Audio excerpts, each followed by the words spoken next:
السلام عليكم، معكم حسناء من مدينة الجديدة.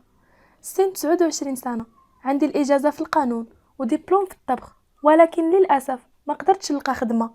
قلبت بزاف والو. المشكل ديالي غادي يبدا قبل عام.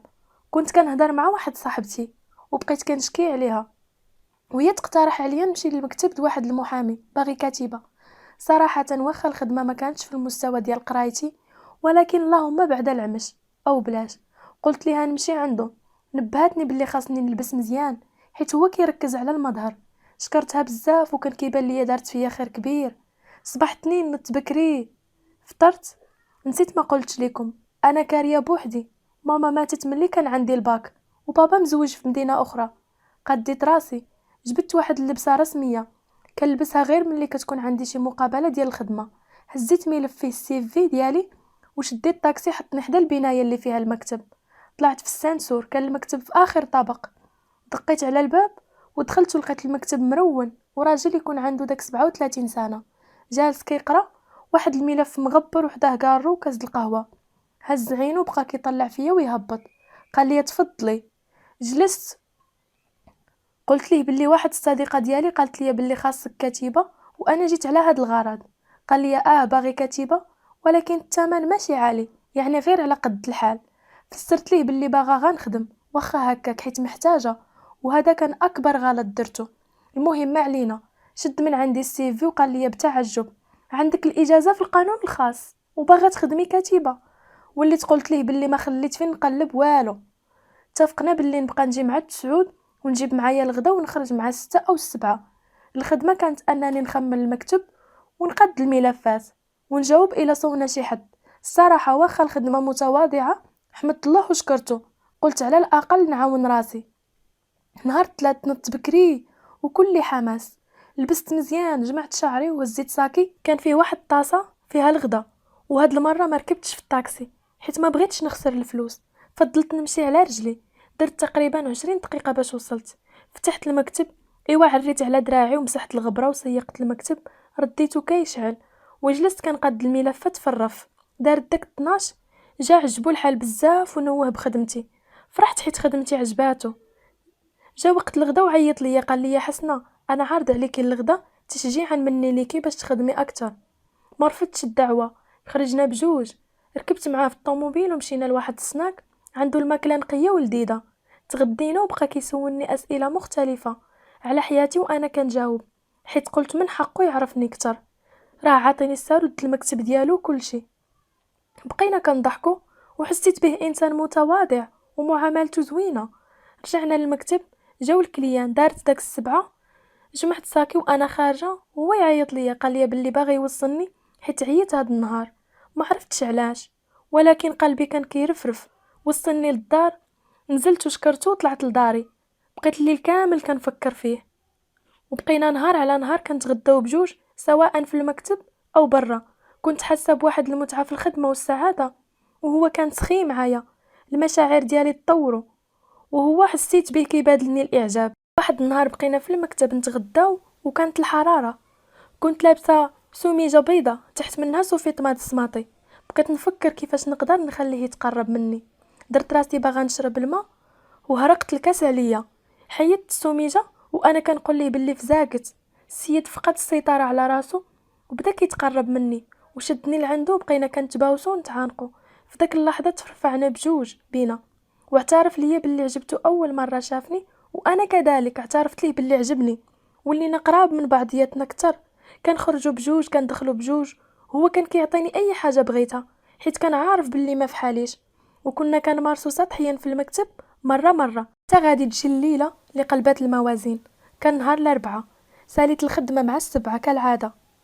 خرج هو من المكتب، جا عندي وعنقني وطلب مني نمشي معاه للدار. انا ما قبلتش.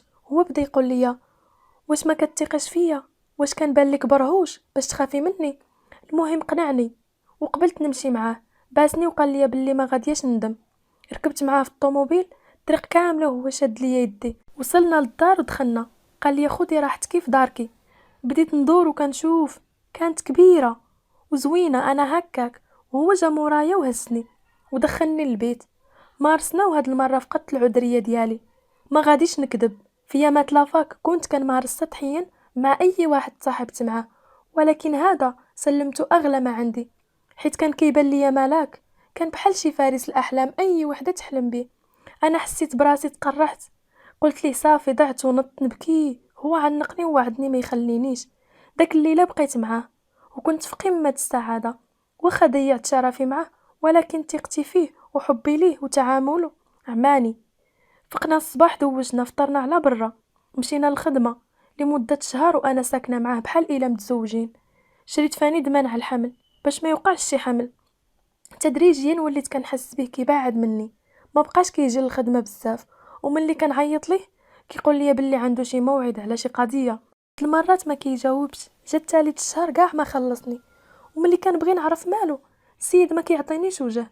بقيت حايره ومرضت في التفكير، عاد هو عادي شنو خلاه ينقلب 100 درجه.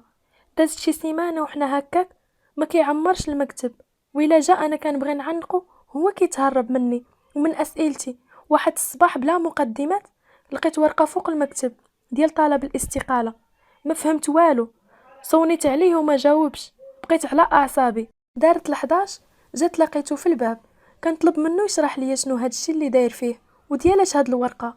جاوبني ببرود، واش ما كتعرفيش تقراي؟ ورقه الاستقاله وقعي عليها وقولي شحال خاصك وتمشي من هنا. كيفاش هاد الهضره؟ فمي تقال عليا وعينيا غرغرو. سولته واش من نيتك كتهضر؟ هذا هو الوعد ديالك؟ زير ليا على يدي وقال لي هاد دموع التماسيح بلا ما ديريهم عليا وبلا ما تمثلي عليا الشرف، حيت راه ما غاديش نثق بيك. ابتسم ابتسامه الشر وقال لي انا عطيتك داكشي اللي بغيتي توصلي ليه نهار هرقتي الكاس عليكي. واش كيسحب لك انا حمار؟ انت بغيتي داكشي وانا حققت امنيتك، لا اقل ولا اكثر. ما نكذبش حتى انا استمتعت، لهذا دابا كنقول ليكي حسبي شحال جاتك لليله. شدتني الدوخه وبقيت غير مصدومه، كنحاول نستوعب هاد الموقف اللي ما توقعتوش ابدا. لعب بيا كيما بغا ودابا تخلى عليا بحال شي كلبه. عطاني مهله يومين، يا نوقع على الاستقاله وناخد مبلغ من الفلوس اللي نعيش بيه، او نتطرد وما ناخد والو. وحتى الا فكرت نرفع دعوة عليه ما غادي نربح والو.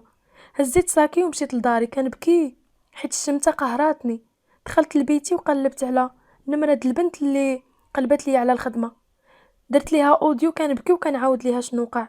وهنا كانت الصدمه اكبر، قالت لي بلي السيد مزوج بجزائريه وعنده 2 ولاد، الكبير عمره 20 سنه، وقالت لي بلي عايشين في الجزائر وكيمشي في العطل ديما. ودوزت ليله كامله فايقه كنبكي لدرجه عينيا نشفو وتنفخو. قررت ناخد من عنده الفلوس ونوقع. فقت الصباح مشيت مع 10، لقيته تما كيتسناني. قلت ليه شنو قررت؟ فرح وعطاني الورقه، سينيت وعطاني 3 المليون. شديتها وانا خارجه وهو كيقول لي انا فتحت لك باب الرزق، طلعي لمراكش استافدي منها. هاد الجمله طيحت فيا النص، وانا في السانسور بغيت نحط الفلوس وهو يبان لي السارود المكتب. نسيت ما عطيتوش ليه، وهنا طاحت عليا خطه. مشيت لداري جمعت الحوايج في الباليزه وقطعت تيكيت لتطوان. دزت شريت ليسانس وباكيه د الوقيد وركبت في طاكسي، خليته بعيد على البنايه وقلت ليه يتسناني.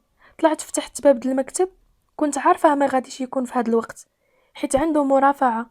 خويت ليسانس على كل شيء، خرجت ورميت وقيده، شعلت العافيه وانا ركبت في السانسور وخرجت كنجري.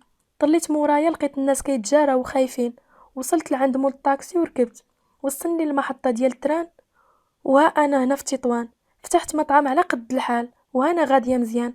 اما بالنسبه ليه ما وليتش سمعت الاخبار، بقات كيتو في قلبي، ولكن الانتقام اللي درت ليه خفف عليا شويه.